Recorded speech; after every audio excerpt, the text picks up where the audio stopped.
Thank you for being a part of the immensity of your love. Thank you for the gift of being able to love you, to love others, and to love this beautiful planet garden. Thank you, Father and Mother, for the gift of knowing, of seeing, of understanding your ways. Thank you for the awareness of your impeccable design throughout the cosmos,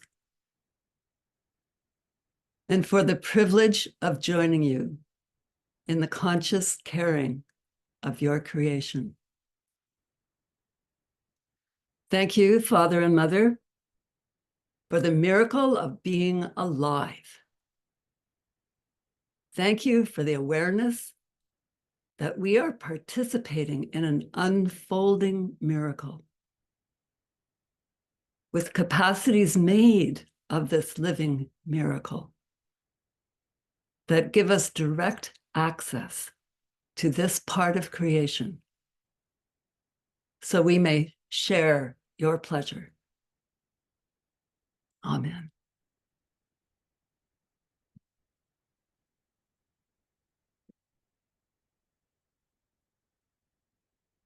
As I live my life in these days, I find I'm able to articulate my greatest passions, my purpose. And I'll do that in 3 parts. I live to worship you, O Lord. I yearn for focus in doing so, to share in communion with you. And I love to do this with other people. That's why I'm here. This, of course, easily fits into what we know together, that heaven and earth are one, that the kingdom of heaven is at hand, that mankind was placed eastward of Eden, that we are God beings in the garden, and that we are conscious of this identity.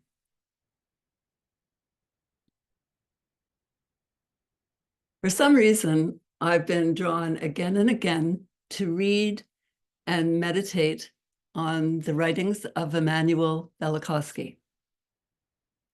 And of course, this inevitably leads me back to the brilliance of Grace Van Dusen. And reading them and spending time with them is like sharing in the brilliance of the angelic mind. And it is something I totally keep returning to, and I love it. And so thankful for the priceless record that they left us. One story that has attracted me, and it insisted on being here this morning, is the story of the tale of King Solomon and the Queen of Israel, Hatshepsut of Israel, of Egypt. And I think you'll see why this story has come to us and still lingers. Historically, they were extraordinary figures on the world stage. They had great prominence in their time. And we know spiritually that they incarnated to play leadership roles at a time of critical opportunity. Egypt and Israel were in a time of peace, the first time in centuries. Other nations had been drawn to both of these nations, playing a part by offering tributes and trade being exchanged there was cooperation happening in that area. And these two focal points were very key.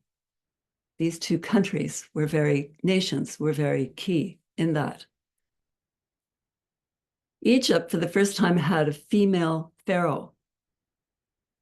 And she was a formidable leader. Just to give you some context about this woman, she was the pharaoh, the ruler of Egypt, which of course was still a recipient of the vast store that had been left through the colonization by Atlantis. So there was still a lot of record of wisdom that was in Egypt, and this woman would have been educated in it. She shared her rulership at the beginning of her time with a man, but then it was turned over to her as the sole pharaoh, the first female pharaoh. But she was ready. She was ready for this. She was interested in lands beyond Egypt. One of the things that impresses me is that she built a navy. She had 2 fleets, and each ship in these fleets carried 50 men. So they were quite impressive. And she longed to see lands beyond her country. She was known to be a searcher of truth. Solomon, at this time, had reigned for 11 years in Palestine or Israel. Both were used. He was also a very unusual person. He was a student of the natural world. He amassed zoological and biological collections that his navy sent ships out all over the area, sometimes away for over a year, just to collect things from these far off countries. And then he would have these displayed and looked after in his palace. And he knew about them. He studied them. He was keen to know about the natural world. So the word kingdom really describes what he was ruling over. And this was due partly to his father, David, who had had such success in military operations, and he had brought so many countries, and with the tributes and with the wealth that was all centered in Israel. And so Solomon had the benefit of this. So he was poised for something truly amazing to happen through this particular center in time. Spiritually, Grace called Solomon's presence a focal point for the spirit of truth. And she emphasized that it wasn't just an intellectual thing in his studies, for instance, of the natural world, but he had a command of his emotions, his physicality, and she pointed out that he indeed was offering spiritual expression as a leader. He loved the Lord. And through him, if it had gone according to plan, this would have moved the entire pattern focused by Solomon into the second sacred school approach, plain approach. It was a very significant time. And he was in position actually to bring again under the Lord's love and command the Eden that he loved so much. So he was poised. His well-known prayer to God was that he would have an understanding heart. And the Lord did grant him this with the proviso that he did so because he had asked for an understanding heart before he asked for riches. So that was an ominous clue of a coming event. His main project was to complete David's wish, which was to build a temple to house the Ark of the covenant and the vessels, etc., that had been up until then taken care of in a traveling tent.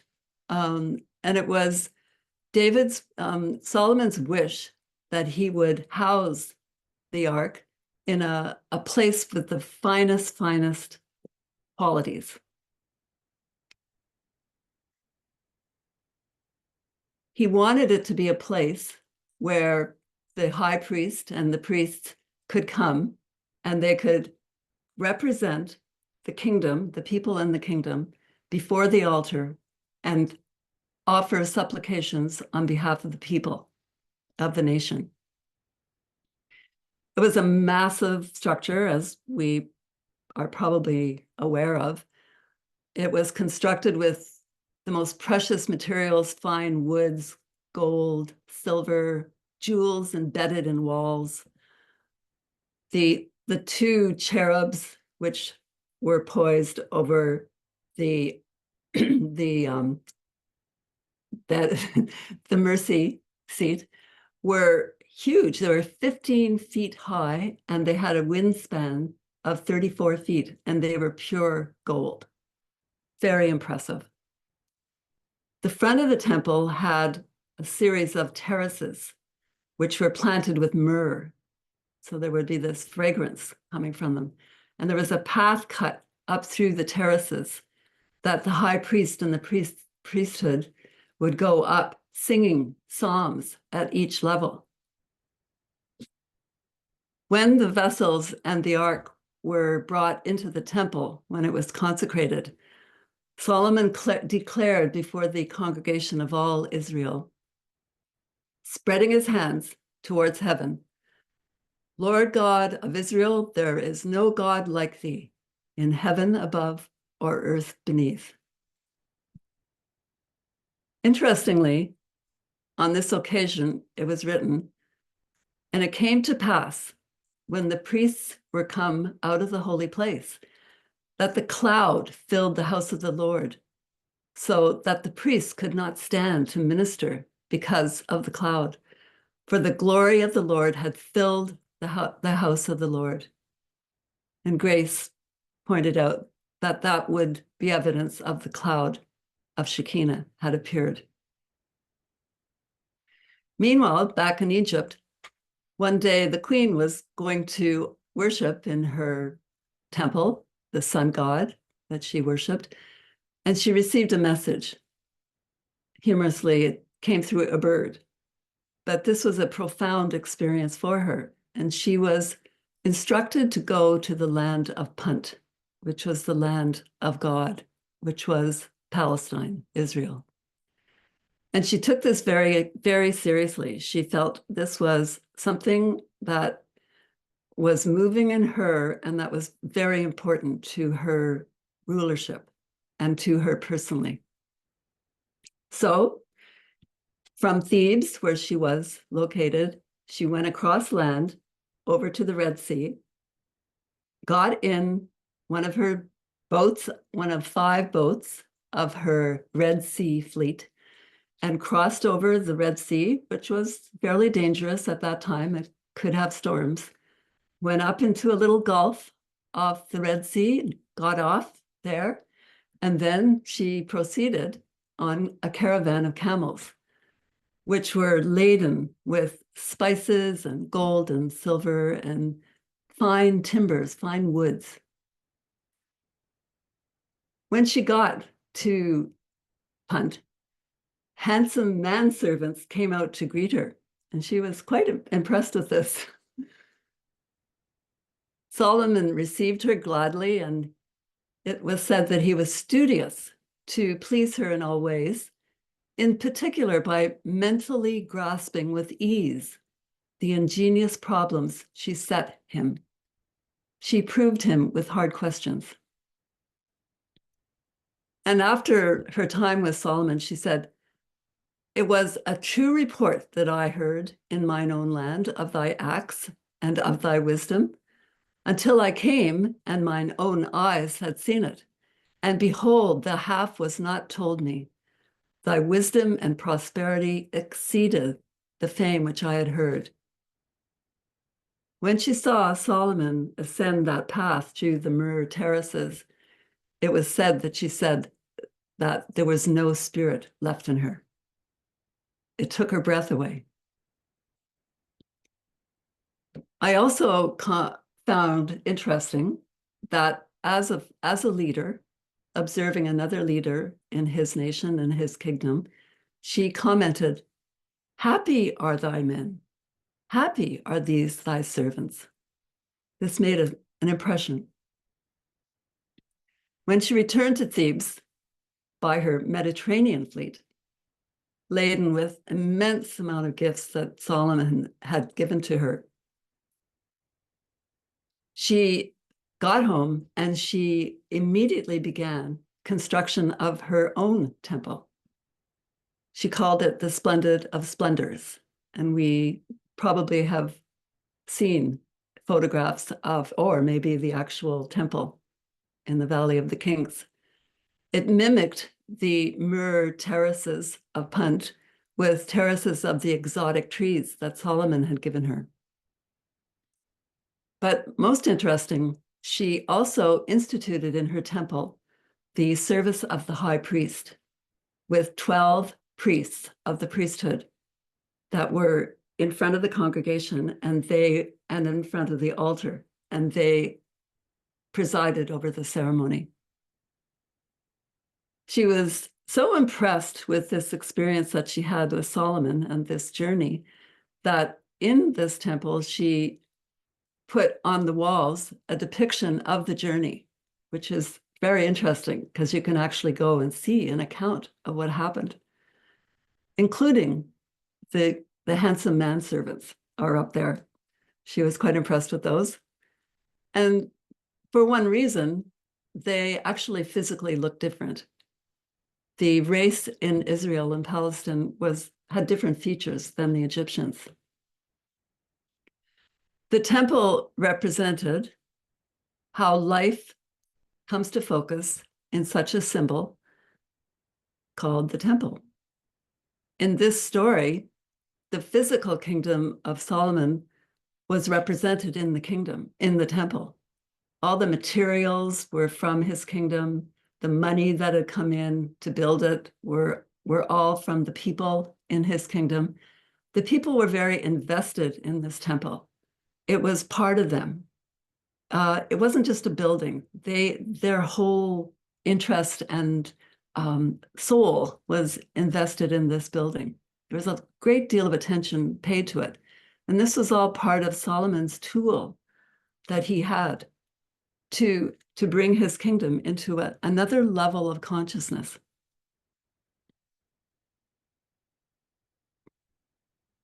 Of course, the Ark of the Covenant was extremely significant to them.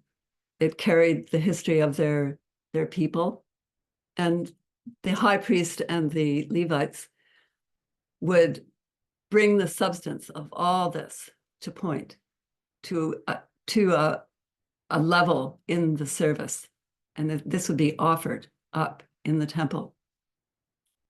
Solomon himself said, "But will God indeed dwell on earth? Behold, the heaven and the heavens of heavens cannot contain thee. How much less this house that I have builded?" He had an understanding of the Lord. The temple was completed in the 11th year of his 40-year reign, but as we know, the pattern did not succeed. Solomon lost his polarity that he had in communion with the Lord. He lost his integrity as a true representative of the people in the temple because he turned his polarity towards the pagan practices of a number of his wives. In the interest of being a cosmopolitan kingdom, Solomon had invited many nations and cults with practices that were not of his nature. But he wanted to accommodate things that were different. And his wives, of course, appealed to him that they be able to continue their worship of their their various gods, and he allowed them to. In fact, he actually went and worshipped at these various shrines of his foreign wives.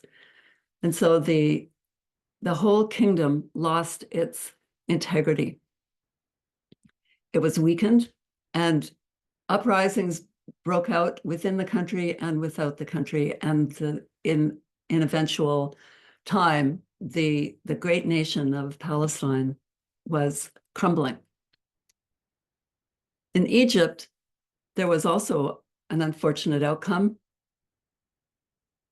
The successor to the queen was a man who had witnessed this journey over to Punt, and he had seen the gifts and heard about the gifts that, or heard about the wealth in Palestine, and he wanted them. He wanted the wealth, and he wanted more.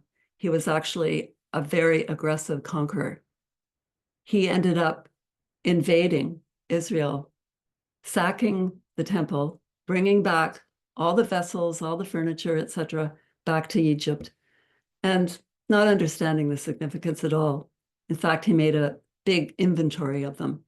He was very proud of what had come back.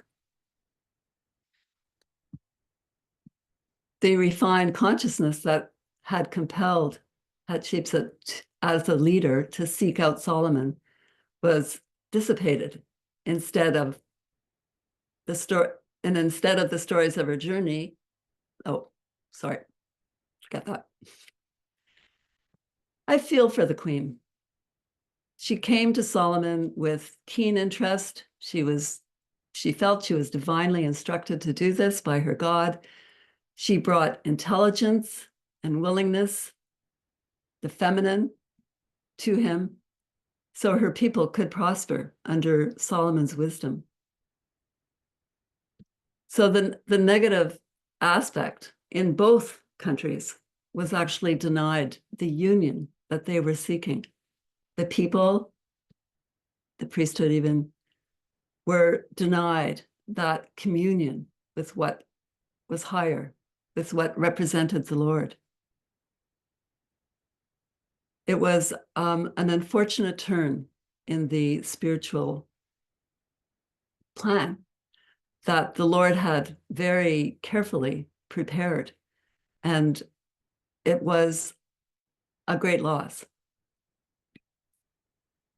The integrity of the temple, it was broken, and that magical means of God's control by communing in that sacred space through the Lord's representatives and his priesthood was dissipated, and it no longer was functioning.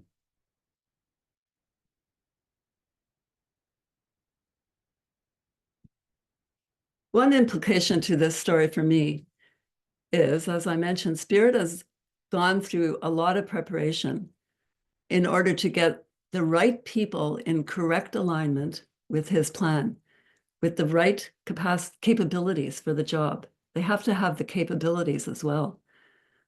Solomon was a big example of this, and a good example of how it went off the rails. David Barnes pointed out to me that the story of the fall is basically just that. It's a story from long, long ago. But the story of Solomon is actually something that occurred within recorded history. And that's very interesting. We can actually see the fall repeated. And that provides us with some information. Solomon's story also reminds me, you and I here, of what we do in our services is important and significant. We know when we touch the hem of the garment, or see the light, or feel the fire, because everything comes to focus. And in that focus, it opens up into a communion. I have been feeling the pressure of Spirit, as you can imagine, stepping into this position. As anyone who has done this knows this. One of the other prophetesses of you said to me that they were metaphorically holding up my arms, just like Aaron and Hur did with Moses. And that was really sweet, humorous. I'm not Moses. To bring it to specifics for me, I had a particularly intense week this week. I had a health catharsis, you might say, and it brought me into contact with health practitioners who showed me their incredible intelligence, skills, and their kindness. And as I was preparing for this morning, I was realizing that I was bringing the substance of those interactions with me into this temple. And then when I thought about it further, I realized that I wasn't just bringing last week's experiences. I was bringing last month's experiences. I was indeed bringing the experiences of my entire life, the substance, the fine, high, wonderful substance, which is part of each of us, comes into this place when we come. But particularly when you're the point, which is providing a focus, you are very aware, at least I am, of what I am actually bringing here, the wealth that I am bringing of my life, but with the lives with all of you. This is what happens in the temple. Lives are actually placed on the altar with passion and with thanksgiving. A space is opened up in heaven, and there is love flowing into it. Do you feel that? Do you feel that in your own times of sanctification? When you do bring something to focus, but paradoxically, something opens up into great spaciousness, and it's filled. It's filled primarily, you feel the love. And often when that love is being experienced, you begin to think clearly. Things become revealed. I call this communing with God. When we bring our lives and our substance to the temple and place it on the altar, you might say that this is representing the people to God. But how do we represent God to the people? I was going to entitle this service, How Things Get Done. Because when our attention is turned away from the world of effects and given to the one whom we love, this creates a space, an actual spiritual space in which the Lord can do what he needs to do. And when that happens in our communion and becomes understood at various levels in our consciousness, that can impact and go out into the world. It might be a vibrational outpouring. Sometimes it's an actual instruction. But the main thing to remember, I think, is that we cannot try to guess what that is going to be. This is not a transactional action we have with God. This is something that is magically occurring in communion. Isn't it interesting that in stories of the Bible that you have people speaking to God and the Lord said, well, I think that this actually does happen. It doesn't happen by, well, maybe it happens by hearing a voice, but it often happens when one is in the sanctified space that something comes out of your mouth, perhaps in a comment. And it's sometimes startling. It's like, where did that come from? Well, it came from that cloud. It came from that magical place that we experience individually, but we can also experience collectively. I find this very applicable, by the way, in terms of dealing with the world the way it is.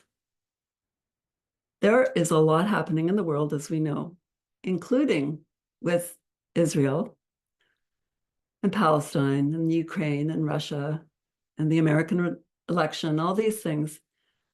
But I'm finding that if I turn my attention away from what I would call the realm of effects and remove the concern about that, keeping my eye on the happenings, but instead enter into a place of worship, of thankfulness, of gratefulness, that another space opens up. And I know that that particular moment, I am actually impacting all those events.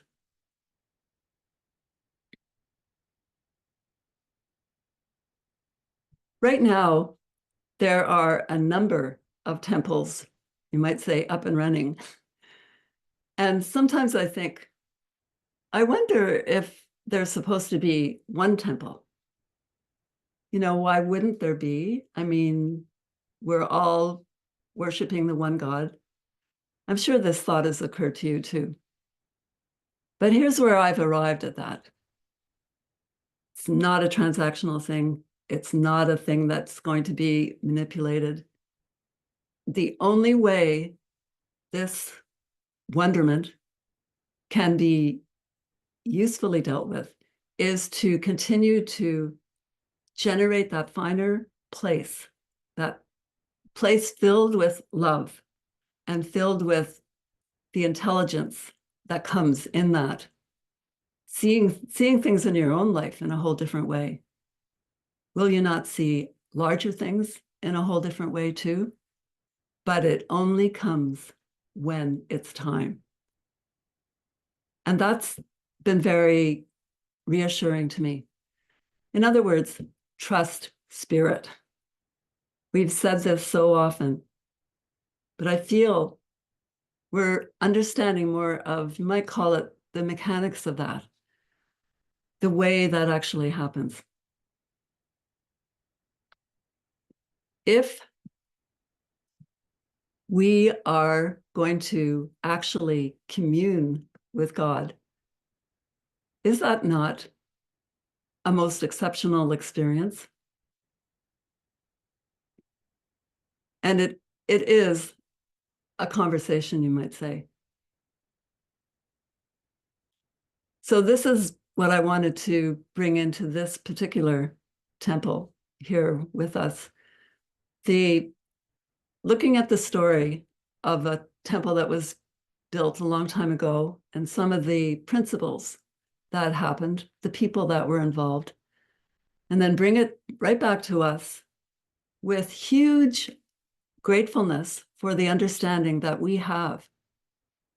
I mean, back then, Solomon, although we might hold him in esteem, he was still sacrificing oxen and all sorts of animals. Like, he had so many, he couldn't even bring them into the temple. I mean, obviously, that's not what we're about.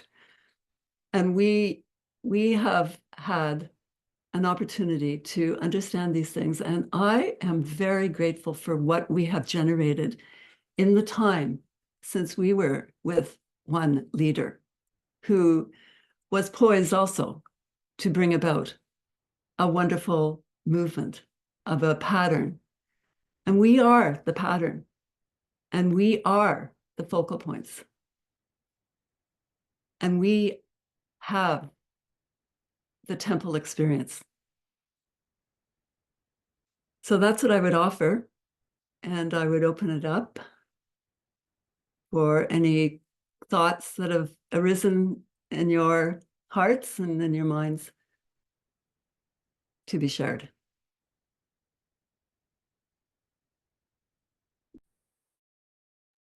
And I love the outline you provided, but to bring it up to now that each of us is responsible for that sacred substance so we can feel a sense of spaciousness. I flew recently on a plane and there was two big guys next to me and I had the window seat, but I felt like there was still spaciousness within that setting because I was looking to actually provide something of substance in that situation. But to know deeply in our hearts, this is what we're here for, to bring the sanctuary wherever we are. Thank you for your words.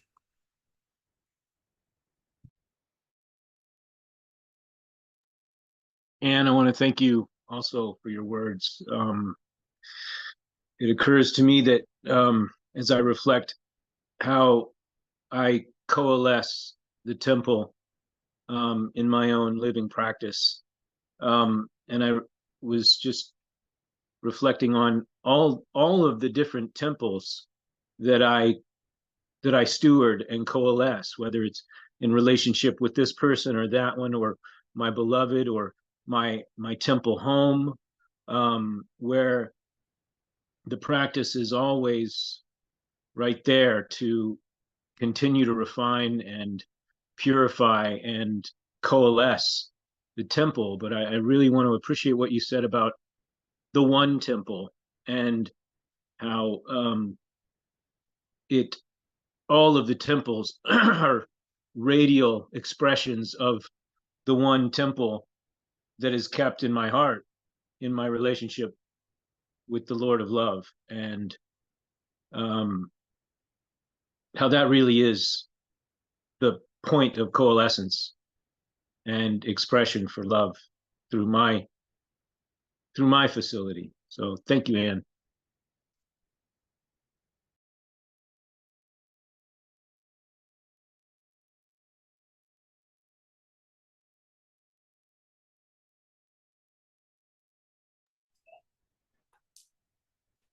Yes, thank you, Anne.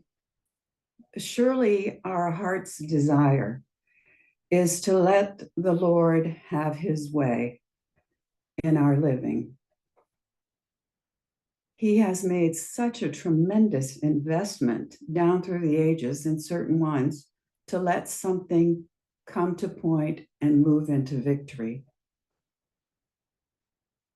And our remarkable victory in the Lord paid a terrific price. And it's been the generation of his life and his legacy that has come to us in this day. While these are not children's games we play at all, in that temple of light and love, there is a lightness, there is the sense of assurance, and there is the sense of victory. To feel it oh so close with Solomon and Hatshepsut, and to have it just fall apart. Wow, that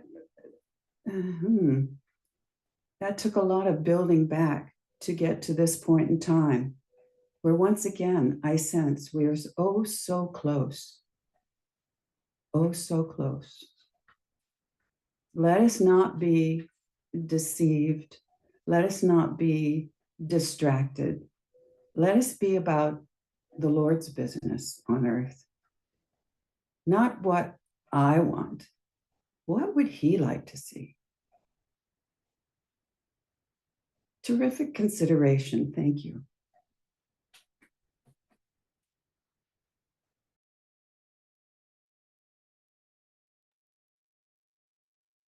And thank you for reminding us about the story of Solomon and the Queen of Egypt. It's a beautiful story, and part of it is feminine response and the presence of masculine representative of the Lord, and how there is an unseen force that would bring them together, to which they both responded. It's also a story of possibility and failure, as Deborah was mentioning. There have been many times in different ways that a plan has been set in motion to bring about the restoration of mankind. And inevitably, it's failed, either by those who were to provide the focus for this plan or those who came afterward. They became distracted, as was said. Different human wants and beliefs entered in, and what was present was dissipated. Here we have another opportunity, and it comes back to each of us to sustain what we know, that the truth is inviolate in each of us, and that together the different elements, the masculine, the feminine, the different ways of knowing union within ourselves and together can once again build the living temple, perhaps not in physical form right now because that cycle's past, but in another way with our spiritual expression, to be true to what we know individually and to not let us fail in the endeavor. For that is the only reason we are here right now, is to move through to victory, to do the job we've come to do and let nothing cause us to veer from that path and that purpose. So thank you for your presentation today and for all of you to be present.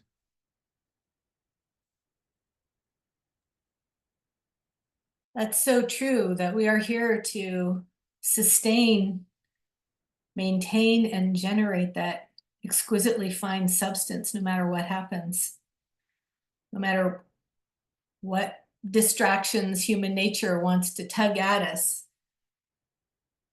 Just let it go. There's no place for the distractions. There's no place to allow the human emotions that want to tug at us to find root, because everything that we are is a fluid, organic, loving, and powerful place of complete devotion to the One Most High. I too loved your story. I've always loved those kinds of stories because they are illustrative of where we need to be and what we need to be doing. And I think, at least for me, and I would bet just about everybody here, we have these moments where we're willing to just lay it all down, whatever it is. It doesn't matter. Let it all go, because I am here and I am true and I will not fail unequivocally. So thank you for your beautiful focus and your beautiful spirit. Just a joy to be with you, especially with you as you brought your thoughts to focus for all of us, and then that we could all amplify that exquisite substance. Thank you. And I appreciated being taken back to stories of the temple. I'm a builder. I love hearing about these things and thinking in these terms. And Christina just said the real eye-opener here is the necessity to simply let ourselves go. It may be to know about the past, to understand some of the difficulties that we might encounter in the present. But the fact of the matter is, my body is being rebuilt right now in a certain ways because of health, issues, you might say. And if, as I let myself go, and I do so actually with the support, but the knowledge, the understanding of my friends, it's amazing how we watch something totally new come about. Now, this is an individual sense that I'm talking about, but I think we can very easily, see the developing body as we have begun to know it in the same way that we We are witnesses to each other and support to each other and friends to each other. And together something is being built to the extent that we keep our hands off it.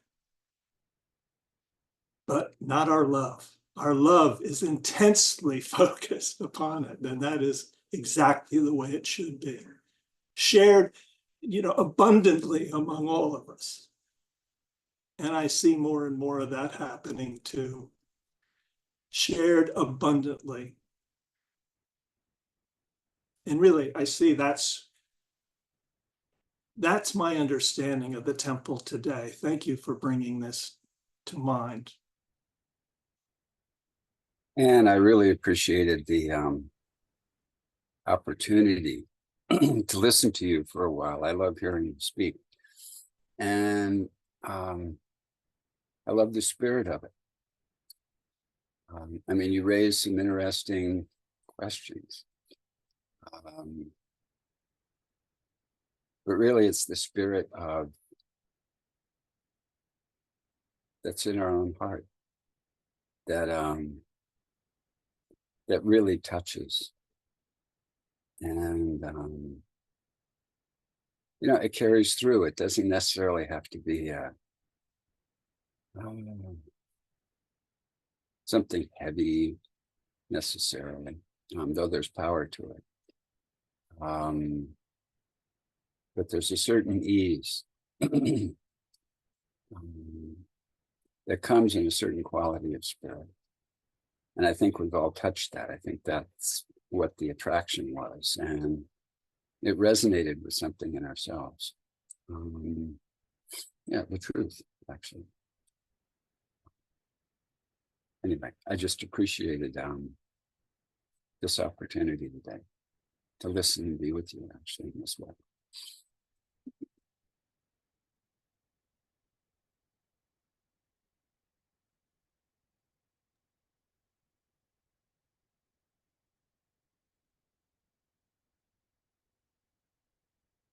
And I appreciated so many points that you brought today and the beautiful story and the detail. I had never heard that story in such detail. And it's a beautiful story. I think stories like that sometimes are seen as myth. They're so far in the past, as if they were just some sort of fairy tale or something that didn't apply to real life, to really what people are experiencing. And I just felt that what you brought things so vividly to awareness of the real life experiences of those people that were involved and the ones that had such responsibility and were sensing something that was of a true focus and true nature. And one of the things that you said that I really resonate with is that when you turn your attention away from the world of effects, and you basically, I think was Jesus said, go into your closet and close the door and come into that quiet space of communion with the Spirit of God in whatever way comes to your heart, you can think more clearly. Something comes through in thinking that doesn't come when we're all involved in a lot of external activity.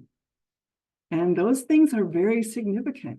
Sometimes I think we people have imagined that, the prophets, it doesn't happen anymore that God speaks through people.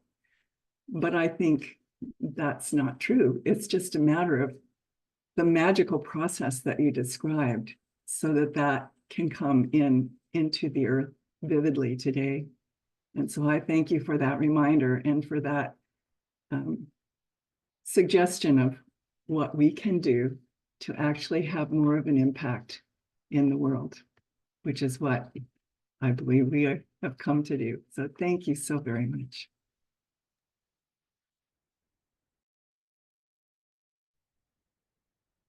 And through the sharing of the story,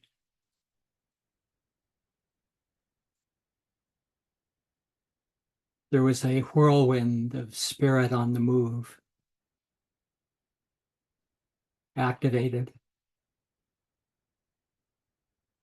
drawn into the present moment for us all to share. And I certainly did feel it and share it as you were speaking.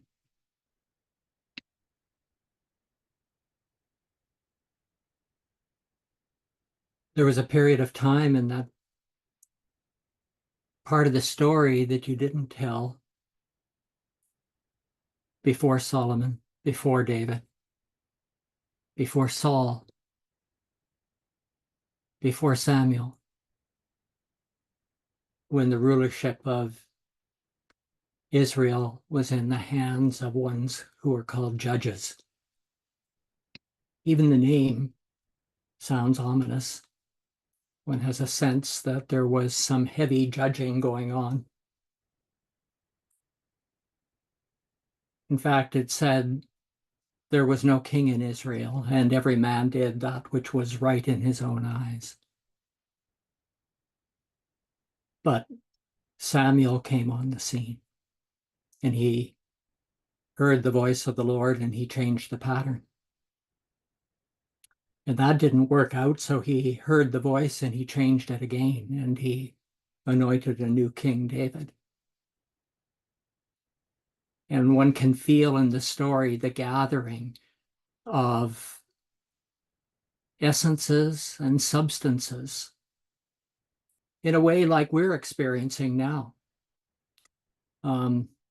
Rather, it all had form to it, but it was moving towards a culmination point where it would be given greater form through Solomon and through the drawing of the Queen of the South, so that there was a blending, and all the tithes began to be brought into the storehouse for another level of building of this temple representation. And we're, in a way, participating in the same thing now. Each one responsible for listening and hearing and bringing forth and bringing the tithes into the storehouse, that the riches might be used by the right ones at the right time, at the right point in the cycle, for a climactic and culminating cycle of building. We're moving in that now, and we recognize that now, and we have the advantage of all these stories from the past, and the leadership from the past, and the substance from the past. And it comes to us, comes to me in this whirlwind of the movement of the Spirit that was allowed to be present, and your voice used to bring it more clearly to consciousness. It is such a wonderful thing to be conscious of what is happening, enough of it while it is happening. And so it is for us. And it's been a precious time. I did not know what you were going to speak about this morning. And it surprised me and brought me great joy. And I love the slipstream that you have followed in here, hewing close to Grace and her Spirit in sharing these things in the beautiful way that you did, the beautiful woman that you are. Thank you so much. I praise the Lord for you in my life, in all our lives.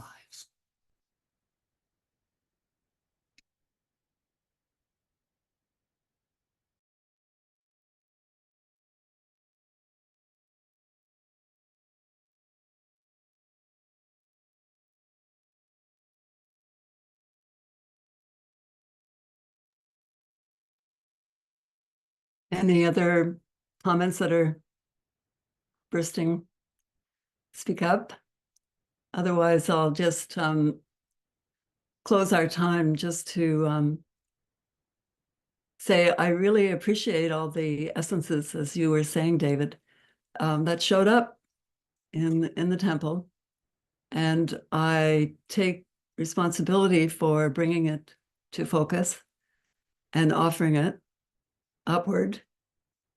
And I know what I wanted to bring here, which did have a lot to do with heart, a lot to do with passion, because that is the link that brings us into that sacred place. And there is a particular technology, design. That's what attracted me to talk about the temple. And obviously here we are in what we call the Temple of Light. So it was apropos. But I do know that as we use these times to bring that kind of soul, that kind of where we really live, where we really are in our lives, and bring it in. And yes, we let go of the stuff that is not that, but we do bring in our passion. And there is an opportunity in the temple to commune with the Lord. I find that a very fascinating way to look at it. So it's good to create the space so that the Lord can enter into it. There's room for him to move in it and do what he needs to do, and it will come through us, and it will be done by us, because that's why we're here. So thank you, and we look forward to our next time. I'll turn it over to Stu, though, who will bring us home.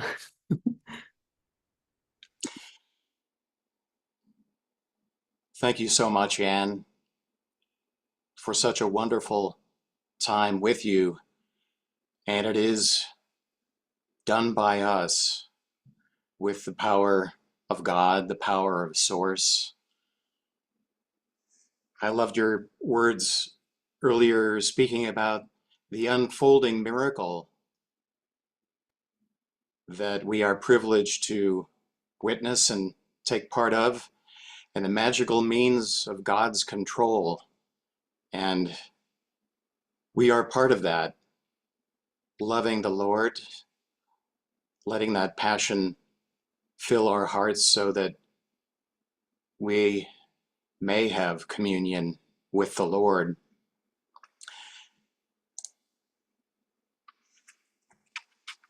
And it's been wonderful to hear everyone speak, your voices, and we speak as one in certain ways. And don't we sing unto the Lord a new song? So let us move into our day, the rest of our day, the evening and the morning in some locations, holding these things in our hearts, minds, and beings, caring for the substance, and knowing that we're part of the ongoing cycles of creation, large and small. Our next Temple of Light service is going to be an extra special one, marking the 92nd anniversary of the Third Sacred School. And speaking will be Eugen Pack. That's going to be happening on September 15th in the evening, 8:30 p.m. Eastern Time, 5:30 p.m. Pacific Time, and 9:30 Monday morning in Seoul, South Korea. And now to close, we have one more piece of music created and performed by Gary Cortland Miles. It's entitled Cosmic Cycles and shared by Robert.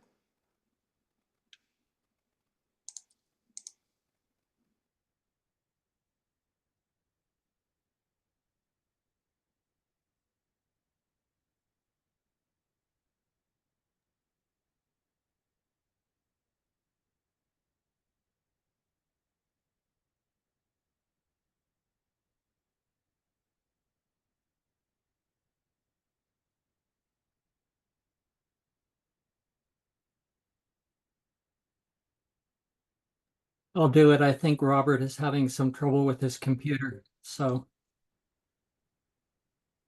I'll share it on mine.